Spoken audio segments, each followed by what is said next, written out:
18 big white columns frame what's known today as Mercer's Robert McDuffie Center for Strings on College Street.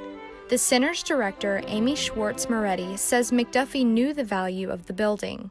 Robert McDuffie had his eye on this building, thinking this would just be the perfect place for the McDuffie Center for Strings to have its home. In 2008, Gus Bell donated the building to Mercer in honor of his wife, and a $1.5 million grant helped Mercer move in and use the space. That made it possible for us to renovate the building, keep the historical features on the first floor especially, but then add practice rooms upstairs.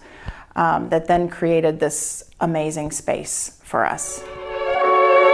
But this home was built in 1860 and has a century and a half of historical memories and details. It's passed back and forth from the Bell family to other prominent people, like Samuel Dunlap. He added the Corinthian columns in the early 1900s. During World War II, Miss Robert Lassiter ran it as a boarding house and tea room, but later left it vacant.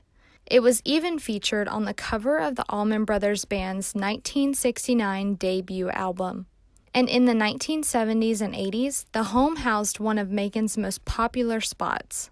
Beale's 1860 was one of the really elegant restaurants in town, and that's why I would hear about prom night dinners or a wedding, special occasion things happening here. And apparently the prime rib was really something that everyone talked about. But Maconites might remember some other spookier stories.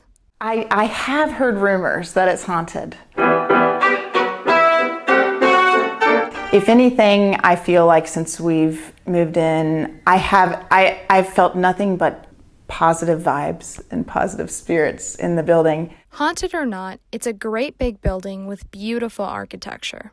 So we really tried to pay attention to those little details, especially here on the first floor. We really tried to maintain the integrity of the downstairs, and there's a beautiful conference room that has these gorgeous windows. But then when you go upstairs, that's where most of the modernized architecture would have taken place. It's one of many historic buildings in Macon that has been refurbished and reused.